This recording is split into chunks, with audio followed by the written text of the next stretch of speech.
Shalom, salam kemenangan, salam sukacita. Saudara, hari-hari ini kita menghadapi ujung daripada 2020. Dan kita tahu ini adalah tahun di mana pandemik terjadi, kematian di mana-mana. Dan yang lebih mengerikan lagi, karena di akhir tahun ada begitu banyak penglihatan. Dan salah satu penglihatannya adalah burung gagak mengancam. Saudara, ada begitu banyak burung gagak yang mengancam. Dan saya mau berkata, bagian kita anak-anak Tuhan tidak menjadi takut, tetapi menjadi kuat dan menjadi semakin menyala-nyala bagi kemuliaan Tuhan. Saudara, burung gagak ini adalah lambang kematian yang pertama. Saudara, tetapi ini bisa bicara tentang kematian jasmani ataupun rohani. Ini bisa terjadi dalam hidup ini. Kematian dari sebuah destiny, kematian dalam sebuah rumah tangga, kematian iman, kematian saudara cinta. Dan saya mau berkata saudara, ini yang kita hadapi. Tetapi saya mau berkata, biarlah anak-anak Tuhan melawan ini dengan cinta, dengan iman, dengan anugerah, dengan perjanjian, dengan selengkap persenjataan Tuhan. Tetapi saya mau supaya kita mengenali dunia orang mati. Kita mengenali apa kata Alkitab tentang gagak, tentang lambang si pembawa kematian. Saudara, ada banyak orang berpikir bahwa kematian dimulai dari penyakit. Tetapi saya berkata ada banyak penyakit rohani, penyakit jiwani yang lebih berbahaya dari penyakit jasmani. Saya akan bacakan buat saudara. Dikatakan di dalam Alkitab saudara, set me like a seal upon your heart. Saudara, apa yang harus dijadikan meterai adalah cinta. Kalau kita punya cinta saudara, maka itu harus ditaruh di hati. Artinya cinta atau kasih kebenaran itu harus menjadi penjaga daripada hati kita. Tapi sebaliknya dikatakan saudara, karena jealousy, ya, saudara, atau iri is as hard and cruel as a shield. Saudara, artinya dikatakan saudara, karena saudara yang namanya saudara iri, cemburu, itu seperti dunia orang mati. Saudara, dan banyak orang berkata, apa artinya iri begitu muda, begitu kecil? Saudara, hari itu Herodes iri. Herodes berkata, bagaimana mungkin ada raja-raja datang menyembah seorang raja yang akan lahir? Padahal ini bayi, tapi dikatakan akan menjadi raja. Tiba-tiba muncul jealous. Alkitab berkata muncul iri. Dan dia memutuskan untuk membunuh begitu banyak anak.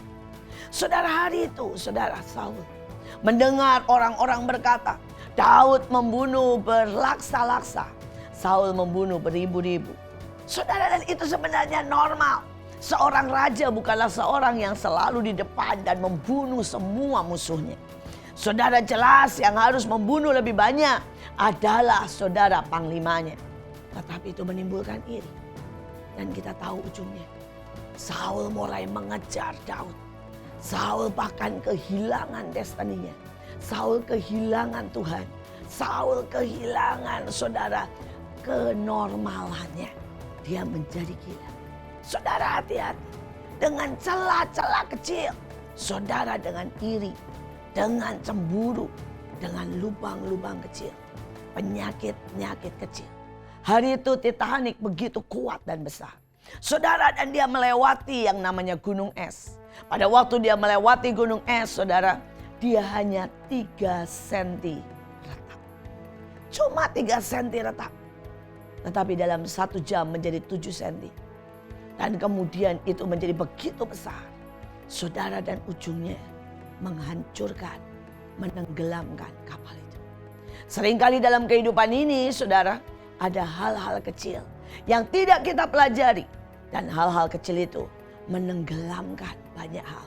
Menenggelamkan destiny, menenggelamkan bakat kita, menenggelamkan kekuatan rohani kita, memutuskan hubungan dengan Tuhan.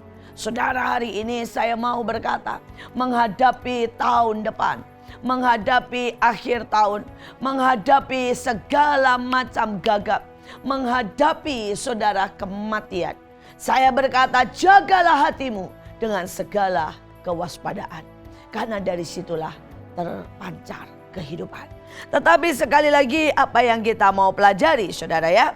Supaya saudara menjadi waspada. Saya berkata dunia orang mati, apa kata Alkitab tentang ini? Saudara, yang pertama, kata Alkitab saudara adalah pada waktu saudara merasa terasing di tengah keramaian. Ada berapa banyak saudara di rumah, tetapi saudara tidak merasa bahwa saudara diterima. Saudara merasa orang tua saudara tidak mengerti. Saudara merasa saudara sekandung bahkan menjadi saingan. Saudara merasa yang namanya pembantu rumah tangga mungkin tidak menghormati saudara. Dan pada waktu saudara ke kantor, saudara merasa dimusuhi banyak orang. Kalau itu ada, berarti sudah tidak ada cinta di sini. Kalau itu ada, maafkan saya, engkau sudah membiarkan yang namanya dunia orang mati memasuki kehidupan. Dan hari ini saya mau berkata, sadar. Mari wake up. Mari kembali kepada Tuhan. Mari minta hadiratnya menyembuhkan kita. Saudara, tidak pernah soal orang di sekeliling kita. Tidak pernah soal masalah. Tidak pernah soal ancaman. Tapi soal kita dengan Tuhan. Pada waktu kita dengan Tuhan kembali intim. Dialah sumber kehidupan. Dialah Yesus yang mengalahkan kematian. Maka kita akan mengalami sukacita. Kita akan mengalami, saudara, yang namanya damai sejahtera. Shalom. Dan kita akan punya kasih, punya cinta. Yang kedua, saudara, Alkitab berkata, saudara, kalau hatinya seperti lubang yang kosong. Lubang yang sangat besar, apapun saudara hilang, lenyap, tidak berbekas. Apa maksudnya? Kalau berapapun uang saudara, dan saudara tidak pernah cukup, saudara hilang. Berapapun orang mengasihi saudara, saudara tidak pernah puas. Pada waktu saudara punya motor, saudara lihat orang dan saudara berkata, kenapa orang lain punya mobil, saya tidak. Saudara, berapapun ya, engkau mungkin diberkati Tuhan dengan kesempatan pelayanan. Dan buat engkau itu nothing. Karena engkau memang tidak pernah menghargai kesempatan. Dan engkau selalu menginginkan yang tidak ada dalam hidup. Ada orang-orang yang tidak pernah sadar bahwa dia selalu menginginkan yang tidak ada. Pada waktu saudara dia bisa menyanyi, dia menginginkan untuk berkhotbah. Dan dia tidak bisa berkhotbah, dan dia menjadi marah. Pada waktu dia bisa untuk main gitar, dia menginginkan untuk main keyboard. Dan dia menganggap main gitar, itu sepele. Dan dia menginginkan, dan dia tidak punya keyboard. Dan saudara, dia menjadi seseorang yang selalu menginginkan yang dia tidak punya. Saudara, di dalam hidup saya tidak pernah menerima banyak, saudara. Saudara, IQ saya pas-pasan. Saya bukan orang yang pandai berbahasa Inggris ataupun berbahasa asing. Saudara, saya punya banyak kelemahan. Tapi satu hal, apapun yang ada di tangan kita, di tangan saya akan begitu menikmatinya dan mengembangkannya. Sekali lagi, jangan biarkan hatimu kosong. Jangan biarkan hatimu menjadi lubang yang tidak terduga dalamnya. Itulah lubang maut. Saudara, bukan masalah berapa yang kamu terima. Bukan menjadi problem apa yang ada padamu. Tetapi seberapa kita menikmati dan seberapa kita mengembangkannya. Itu yang menentukan apakah kita berbahagia atau kita menjadi orang yang selalu menjadi lubang yang kosong. Saudara, dan yang ketiga, saudara. Yang ketiga, saudara, adalah pada waktu saudara selalu mundur dan tidak pernah maju. Kita mundur di dalam iman. Dan tahun ini kemunduran menjadi sesuatu yang mengerikan. Saudara, pada orang-orang yang dulunya menyembah Tuhan dengan angkat tangan di gereja, hari ini cuma di depan televisi. Bahkan sembari makan Indomie atau makan mie instan. Saudara, sembari minum kopi dan mendengarkan musik.